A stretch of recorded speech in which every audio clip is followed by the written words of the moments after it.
আয়াত যখন নাজিল হয়েছে যে আজকে দিন পরিপূর্ণ করে দিয়েছি, আজকে তোমাদের দিনের উপর আমি আল্লাহ সন্তুষ্ট হয়ে গিয়েছি এবং ইসলামকে পরিপূর্ণ করে দিয়েছি, তখন সাহাবায়ে কেরাম এত কান্না করেছেন, কারণ তারা বুঝে গেছেন যে আমার নবী পর্দা করার টাইম এসে গেছে।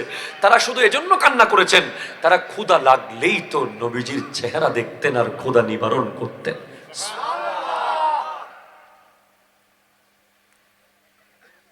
আমার নবী যখন পর্দা খুললেন, যে বিছানায় সিদ্দিক আকবর ঘুমাতেন,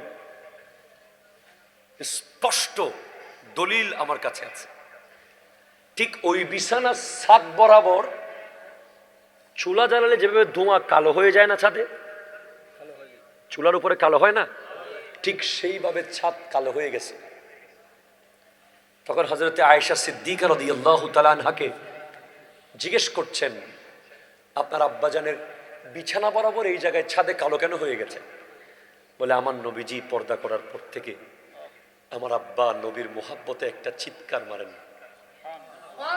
একটা নিঃশ্বাস ফেলেন, ইয়া রাসূলুল্লাহ বলে, ওই নিঃশ্বাসে এমন একটা ধোঁয়া বের হয়, আমার আব্বার কলিজা নবীর প্রেমে পুড়ে ছাই হয়ে গেছে।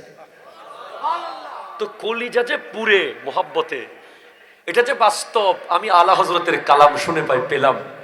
আলা হযরত লিখছেন, কবাবে আহো मैं भी न पाया, कबाबे आहों मैं भी न पाया, मजाजो दिल की कबाबों में है, उठा दो पर्दा दिखा दो, उठा दो पर्दा दिखा दो चेहरा के नूरे बारी है जावो।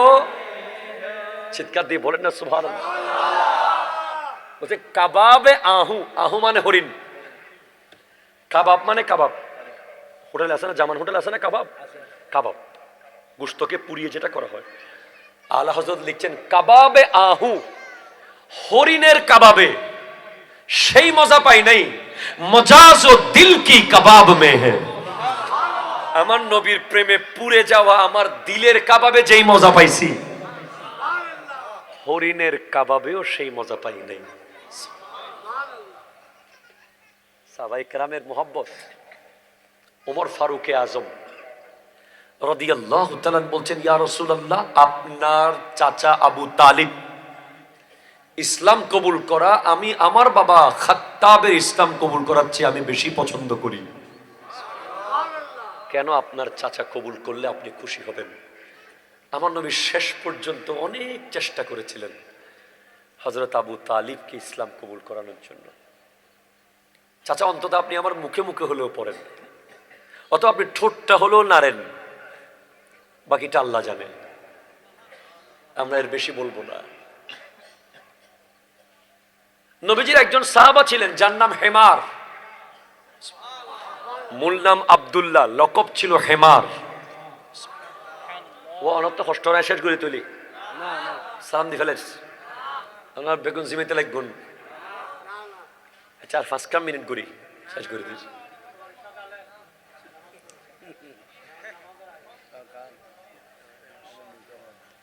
সুবহানাল্লাহ। বাবা বলতেছে, ওনার হতার মজা হুজুর হইলে বুঝে দিতেন না, ইল্লা হতে আল্লাহ আমাদের জবানে তাসির পয়দা করুন। আব্দুল্লাহ নাম কি? ডাক নাম হেমার, লকব। এটা বুখারীতে এসেছে। কতটুকু ভালোবাসলেন নবীজিকে, কি করতেন জানেন উনি? উনি প্রতিদিন নবীজির মজলিসে আসতেন। দুনিয়ার সবাই নবীজিকে এই সমস্যা সেই সমস্যা, ওই গভর্নর সেই গভর্নর, ওই খলিফা এই সমস্যা, বিভিন্ন বিষয়ে কমপ্লেন। তার কাজ ছিল মাঝখানে দাঁড়িয়ে যেত, ইয়া রাসূলুল্লাহ আমি কিছু বলবো, বলো। তিনি এমন একটা সত্য কথা বলতেন যেটা শুনে আমার নবী মুচকি হেসে দিতেন। তো বলে, তোমার কাজটা কি এখানে প্রতিদিন? বলে, আপনাকে হাসানো। সবাই যখন আপনাকে বিরক্ত করে, আপনি যখন টায়ার্ড ক্লান্ত হয়ে যান, তখন আমি হেমার চাই যে আপনি একটু মুচকি হাসেন। এই জন্য উনি প্রতিদিন আসতেন। ওমর ফারুক আজম, আচ্ছা, একবার বিচার নিয়ে গেছেন নবীজির কাছে এক মুনাফেক। নবীজি বিচার করে দিয়েছে, সেই মুনাফেক বিচারটা মানে নেই। পরে সেই মুনাফেক গেছে আবু বকর সিদ্দিকের কাছে রাদিয়াল্লাহু তাআলা, উনিও বিচার করে দিয়েছে, বলে নবীজি করছে বাস আল্লাহ। এবার গেছে ওমর ফারুক আজমের কাছে। ওমর বলছে কোত্থেকে আসছো? বলেন নবীজির কাছে গেছিলাম, উনি বিচার করছে, আমার বিচারটা মনের মতো। এবার দাঁড়াও, আমি আসতেছি। ভিতর থেকে তলোয়ারটা নিয়ে এসে জাস্ট তলোয়ারটা বের করতে গদ্দানা গলা ফেলে দিছে।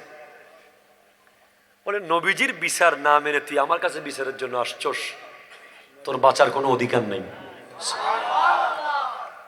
দুজন দুই রকম, একজন জামালি, একজন জালালি।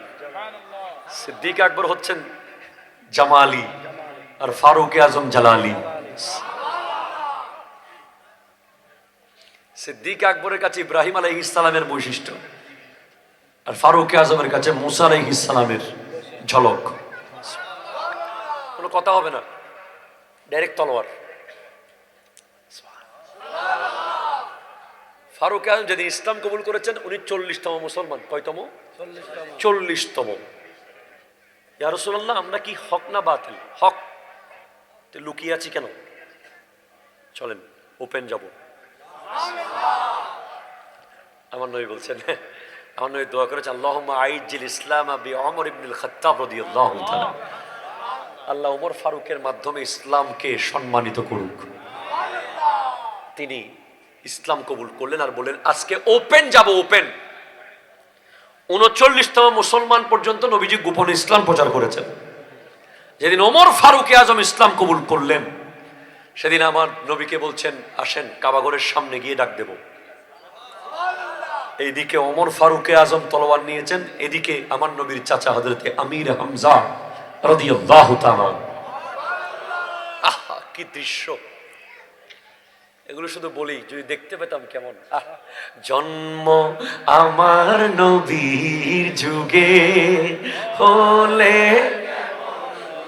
ও জন্ম আমার দুনয়নে রসূল পাক দেখিলে কেমন হতো, দুনয়নে দেখিলে কেমন হতো, জন্ম আমার